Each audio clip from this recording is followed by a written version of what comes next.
هەینی ڕابردوو کاتژمێری ئێرانەکان زۆر لەسەرخۆ تێدەپەڕی. هەڵبژاردنی سەرۆکایەتی ئەو وڵاتە نزیک بوو لەوەی ژمارەی پێوانەی بشکێنێت بۆ زۆرترین کاتژمێرەکانی دەنگدان. دوای دوو جار درێژکردنەوە ماوەی دەنگدان 16 کاتژمێری تەواوی خایاند.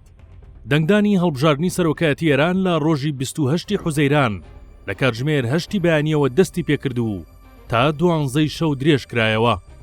ترسی دەسەڵاتدارانی ئەو وڵاتە لەوە بوو کە خەڵک بەشداری نەکەن، سەرنجامەکەش هەروە کەوتەوە.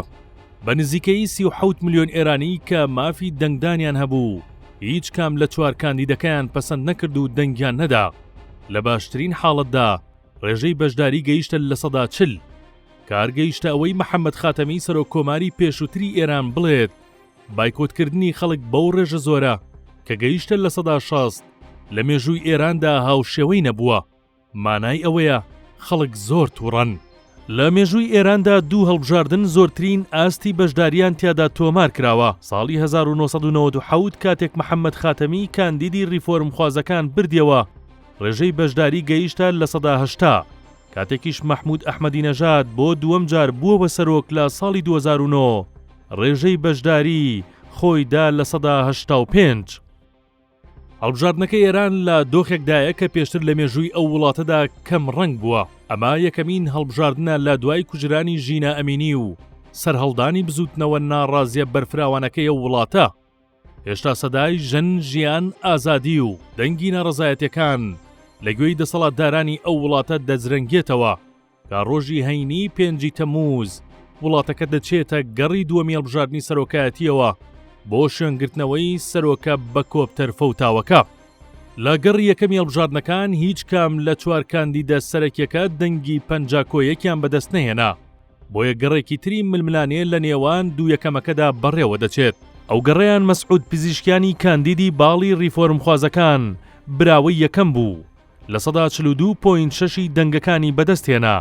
بەدوای ئەودا سەعید جەلیلی کاندیدی نەریتخوازەکان هات کە لە 38.8 دەنگەکانی برد.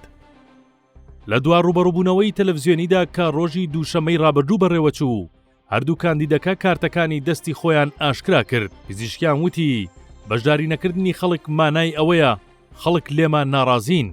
لەگەڵەوەم ئاستی نوێنەرایەتی ژنان و کەمەنەتەوەکان بەرز بکرێتەوە و زیاتر بەڕووی وڵاتانی ڕۆژاوادا بکرێنەوە. بەڵام جەلیلی دژی وەستایەوە وتی نابێت بە هیچ شێوەیەک لە وڵاتانی ڕۆژاوا نزیک ببینەوە. لەسەر کاغەز چانسی دوو کاندیدەکە نزیکە لە یەک. جەلیلی پشتی بەوە بەستووە دەنگەکانی قالیباف و پور محەممەدی بۆ بچێت. ئەو دوو کاندیدە نەریتخوازەی سێیەم و چوارەم بوون. پزیشکیانیش چاوی لەوەیە ڕێژەی بەشداری خەڵک زیاد بکات و دەنگەکان بۆ ئەو بن. ئێران لە سەردەمی دەسەڵاتی ئیبراهیم ڕەئیسیدا بەهێزی باز و مامەڵەی لەگەڵ دەرودراوسەکانی دەکرد.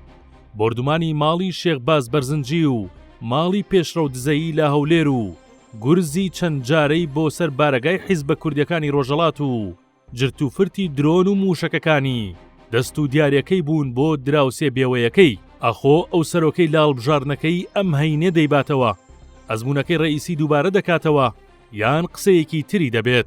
ئەنجامەکە هەرچیەک بێت دەسەڵاتەکانی سەرۆک دیاری کراون، چونکە دوجار سەرۆکی ئەو وڵاتە دەبێتە جێبەجێکاری ئەو هێڵە گشتیانەی ڕابەردای دەڕێژێت. کوردوتەنیش ئەگەر بەتەمای دراوسێ بیت بێشێو سەردەنیتەوە.